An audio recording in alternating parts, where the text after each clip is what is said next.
Hey there, welcome to Red Hunt, where we dive into the captivating love stories shared by our amazing listeners on Reddit. Get ready to join me, Red, on this roller coaster of emotions. Subscribe and hit the notification bell to never miss an intriguing tale. Am I the antagonist for not wanting to have a highlighted dance at my wedding with my dad's wife? My mom died when I, 28-year-old male, was 18. Mom had been sick for a number of years after an accident caused a traumatic brain injury, TBI, and some other medical problems. My dad was her caregiver for several years, and I know he struggled a lot toward the end when Mom passed away. Their marriage was also complicated prior to the TBI and Mom's other medical needs. So when my dad started dating again and remarried a little over a year later, it wasn't a huge surprise. However, it was difficult for me to see him with someone else, especially since he seemed much happier with his new wife, even before Mom fell ill. His wife's name is Janet. She never had children of her own and has had struggles adjusting to being with a guy who is a dad. Mostly, she has had difficulty figuring out her role in the lives of my siblings, 30-year-old male and 32-year-old female, and me. She initially thought she would become a sort of parental figure. My sister spoke with her and they have become closer over the years. However, my brother and I aren't close to Janet, and I don't really consider her a member of my family. I do understand, though, that she is my dad's spouse and is now part of his family. However, I don't see us having an independent relationship. It solely depends on my dad and her being married and nothing more. That's why I'm not comfortable with having a highlighted dance with her at my wedding.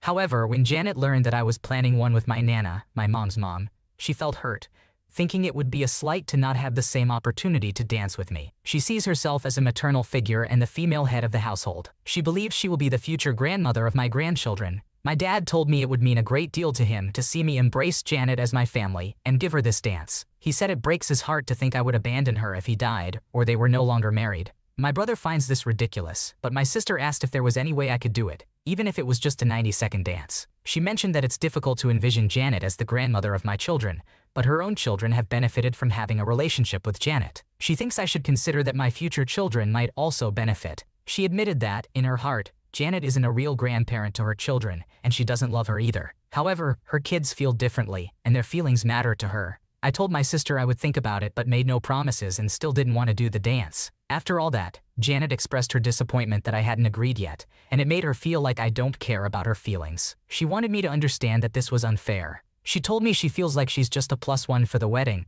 and that her presence isn't important or wanted, which is a hurtful feeling. My fiancé believes I should stick to my decision of saying no and follow my heart, which also says no. However, I can see that my dad isn't happy about it, and it's clear that Janet isn't either. Am I the asshole here? It's your wedding, and ultimately you should do what feels right to you. It's understandable that your dad and Janet would want to feel included, but your feelings should be respected too.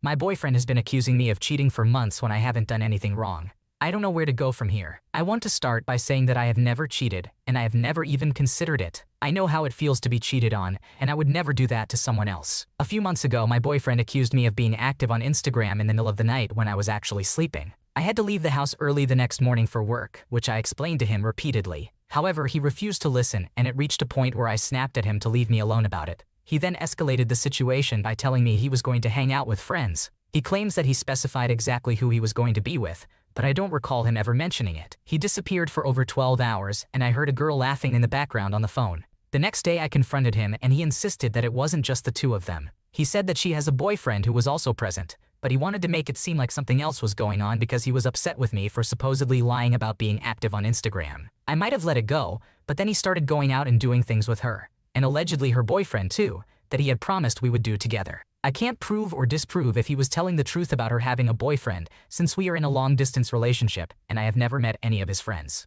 Perhaps it was a mistake on my part, but I decided to give him the benefit of the doubt and drop the issue, hoping it would end there. Unfortunately, it didn't. Last month, my brother graduated from college and my parents and I went to celebrate the ceremony. I chose to stay with my brother and his male roommates in their apartment so that I could experience the campus nightlife and celebrate my brother's achievements. However, my boyfriend was unhappy about it because my brother's roommates are all guys and we planned to go to bars, etc. He accused me of cheating, even though he knew where I was, who I was with, when we left and when we returned. We stopped talking about it for a while around Christmas, and things started to feel like they were going back to normal. However, on Friday night, we went to the state fair together. Midway through, he said he felt motion sick and asked me to go on the next ride without him. He suggested holding onto my phone so it wouldn't get lost. Unfortunately, I agreed. The following day, he confessed that he had snooped through all of my messages with every guy on my contact list. He became furious when he found very platonic messages between me and an ex with whom I am on good terms. I have always been open about my friendship with this ex and explained it to my boyfriend from the beginning. He also knew about it.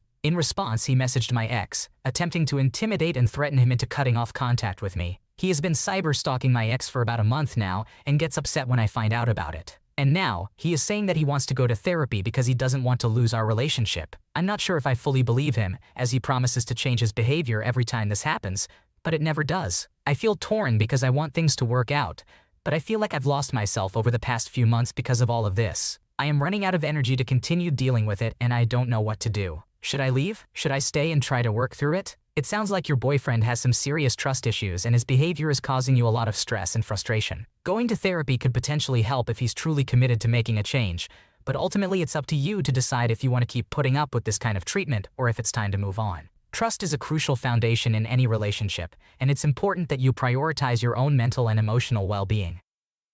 Am I the antagonist for giving my niece a too expensive gift for her birthday? My 34-year-old niece just turned 18, and there was a big family get-together. I have no kids of my own and love my nieces, so I wanted to give her something personal. I'm a semi-professional gem cutter. It's mostly a hobby, but I also facet and sell to local jewelers when time allows. I made a red garnet as a gift for her and then recruited a jeweler and friend I often work with to make a simple but beautiful rose gold pendant and chain for it. The necklace was an instant hit. She absolutely loved it and started to cry and hugged me over and over. Everyone came over to look at it and I was not a little proud of my work. Her younger sisters, 15-year-old twins, were especially up in arms over it, and now I decided to do something similar for them when they turn 18. Yesterday, my sister called me and was angry and said I shouldn't have given her daughter such an expensive gift. She and my niece had an appraisal done on the necklace for insurance. This was completely unnecessary since 1. Insurance does not require a third party and I could have told them the value, and 2. I'd already given them information on how to insure it. Rules can be a bit weird if it's stored in her parents' house. The appraisal was almost spot on, at my country's equivalent of just short of 4,000 USD. My friend estimated he could get 445K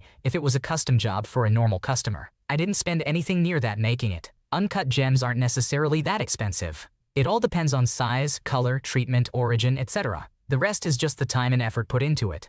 I didn't even pay my friend except for materials, a few lunches, and for letting him use it as a showpiece for a few months before I gave it to my niece. My niece had apparently worn it non-stop since I gave it to her, including to a few parties and other events prior to the appraisal. My sister said it was inappropriate to give her something that expensive. I agreed that wearing it to the club wasn't the best idea, but I really couldn't see what the problem was as my niece is responsible. I called my niece after that and yes, she'd worn it to a party, but now she would take better care of it and only wear it on occasion. We talked for a while, and it didn't really sound like the big deal her mother had made it out to be. So I called my sister again today and prodded some more. It came out that when they found out its value, she and my brother-in-law felt that my gift overshadowed theirs and those from the rest of the family. She got other nice gifts as well, including a used car and a racetrack experience. She likes cars. I explained that much of the value comes from the time put into it. She kinda understood but was still mad at me and firm in her position that I shouldn't have given it to her. I really don't think I did anything wrong and I'm a bit bummed out here. Am I the asshole? You put a lot of time and effort into creating a unique and meaningful gift for your niece, and it's understandable that you would want to do something similar for her sisters. Your sister's reaction seems a bit unreasonable, and it's great that your niece appreciates and takes care of the necklace. We have been married 13 years. We are quite good friends in a superficial way, but she has never been able to go deeper. I am naturally a deep person, and I have tried to emotionally connect with her on a deep level. However, she has never shown interest, which is a strange role reversal for us. I have shared my feelings with her, but she always diverts the conversation to herself or something else. She rarely shows interest in what I bring up, unless it's superficial and fun. She only seems concerned about how my feelings might negatively affect her. It's difficult to feel seen and understood by her. I have consistently shown interest in her feelings because I genuinely care about them. I have tried to reflect what I thought was present, with the intention of exploring them more deeply and strengthening our bond. However, she either doesn't have time for it or it leads to a confusing list of things I've supposedly done wrong. I can admit to my own flaws and mistakes, but what she says doesn't align with who I am. Honesty and integrity are important to me. I have attempted to discuss our relationship and its dynamics in order to improve our intimacy, but it has always ended badly. She has expressed that she doesn't want to talk about it, so I have stopped bringing it up. This lack of intimacy is most apparent in our lovemaking. It feels disconnected and routine, when it even happens, which is only a few times a year now. In the beginning, it was more frequent, but still lacking connection. I have tried to encourage eye contact, playfulness, joy, and emotional intimacy during lovemaking, but she has no interest. She rarely experiences orgasm, and her pleasure is important to me. Even when she does make eye contact, it feels forced and not genuine. I no longer try to foster intimacy during our lovemaking. We have a superficially good relationship. It may appear great from the outside. However, I have lost hope of ever achieving the deep intimacy that I desire. The only way it could happen would be if I cheated on her, but that goes against who I am. Now, I am left with feelings of sadness and loss. The only option left is to let go. The one positive aspect of my life is my career. I am successful, and I have invested more in it due to the lack of intimacy in my personal relationship. This isn't entirely a terrible thing, considering the demanding nature of my job. A bad day at work means someone has died, and we have experienced numerous deaths in the past year. It's intense to be so closely involved with such a devastating possibility. However, I have built a highly successful team that handles the stress and difficulty exceptionally well. It sounds like you have put a lot of effort into trying to connect with your partner on a deeper level, but unfortunately, it hasn't been reciprocated. It's understandable that you feel frustrated and unfulfilled in your relationship. Maybe it's time to consider letting go and focusing on the other aspects of your life that bring you joy and satisfaction, like your successful career. How do I fight the intrusive thought about my partner? I, 18-year-old female, have been dating my boyfriend, 18-year-old male, for almost 9 months.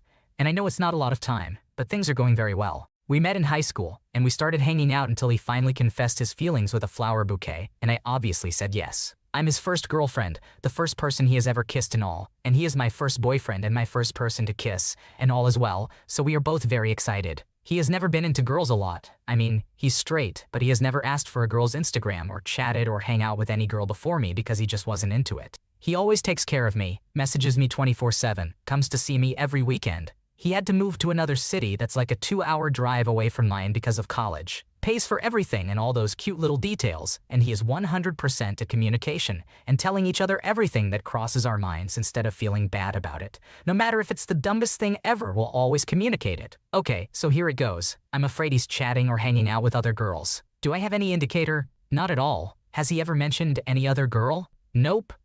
Do I really believe he's doing that? Absolutely not. Is this 100% made up by me? Hell yes. Okay, so basically every time he is away for college, I always start overthinking and making up fake scenarios. For example, one time he wasn't replying, I was already thinking he was hanging out with another girl. Then he replied and turns out he was playing Brawl Stars with his friends and his little brother on a group call. Or even yesterday, he was hanging out here in our hometown with a friend of his, and he was chatting with me and telling me he was at his friend's house. And I was like, no way. He must be with another girl. I even said goodnight drier than usual because I was mad about something I made up myself.